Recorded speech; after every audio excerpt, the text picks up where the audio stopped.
All right, so this one will be a quick video. It is part of a 7-day series for retirees, how to invest in 23 and make sure that you can sleep well.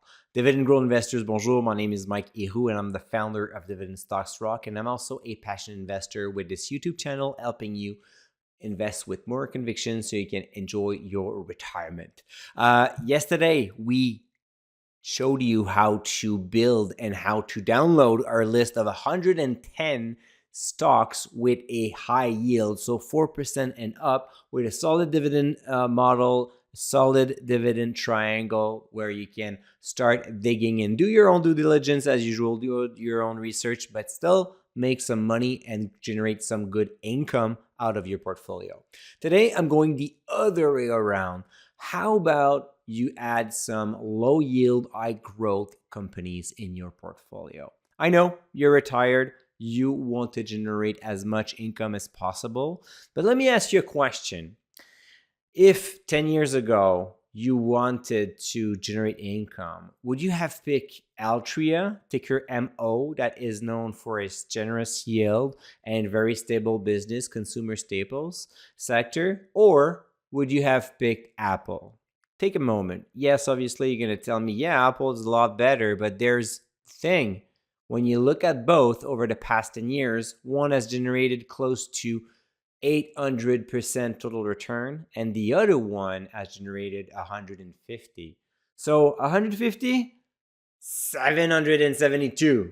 Like, that's pretty good difference, right? But this is the power that could build your portfolio and fuel your retirement if you are willing to select a few low yield, high growth.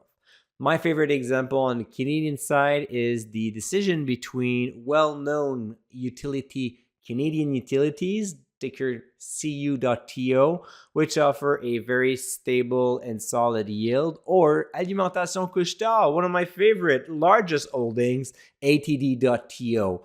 Again, kind of interesting, but total return for ATD, 700%. Total return for Canadian utilities, 62%. That is including the dividend that is being reinvested. So don't tell me, yeah, but you didn't count the dividend, or have you reinvested it? That is including both. The other thing a lot of investors will tell me is like, yeah, Mike, that's great. I love your graph, but first, you never know what's going to come up in the future. That's fair enough. I'll give you that. However, if you select companies with low yield, high growth potential with a strong dividend triangle, I can guarantee you that chances are I would be willing to bet right now that Alimentation Couche-Tard and Apple will do a lot better than Altria and Canadian utilities for the next 10 years. I've been using this example for the past 10 years, to be honest. So it's kind of interesting because 10 years ago, the results were even more important in terms of difference. So just to show you how it could and it always has to be revised every quarter and every year to make sure that the investment thesis works and the metrics are still good. But so far, those low yield, high growth will definitely generate a lot more returns. The other thing is you're going to tell me, but yeah, Mike, but at this point, I have to sell shares to generate that income because it's not coming from the dividend. Yes, that's true. You have to sell shares. But keep in mind that both companies, Apple and Couche-Tard, has actually split their share price. So just to give you an example how crazy it is, if you bought one share of Alimentation Couche-Tard in 2001, so I know 21 years ago, today you have 48 shares. So not unless you generated more than 1,000% return, but you also have 47 shares that you can sell and still have that one single share that you used to be.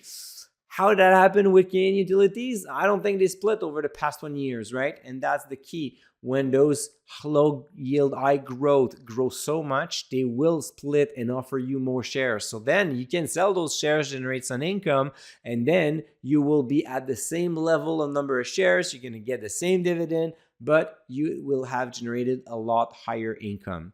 So I get that when you build your portfolio, you're more attracted by 4 or 5% yielders, and it totally makes sense. And if it helps you to build that peace of mind, just do a GIC or a bond ladder, buy some annuities, look at some high yielders, and then you can probably take a 10-15% of your portfolio invested in low yield, high growth, and you'll be a lot better for your overall total return.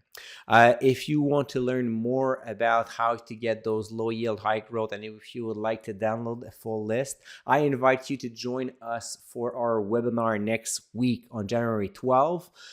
You're going to get this type of information and this type of list. So just click on the link below, dividendstocksrock.com/YouTube-webinar. So that's dividendstocksrock.com/YouTube-webinar. And we're going to see each other on the 12th. In the meantime, I'll have the complete review of the Canadian retirement portfolio tomorrow. And the following day, we're going to review the American retirement portfolio. They both generate great yield and they have greatly outperformed the market, even though their number one purpose is to generate income at retirement. All right, guys, that's enough for today, and see you tomorrow. And until then, don't forget to stay invested.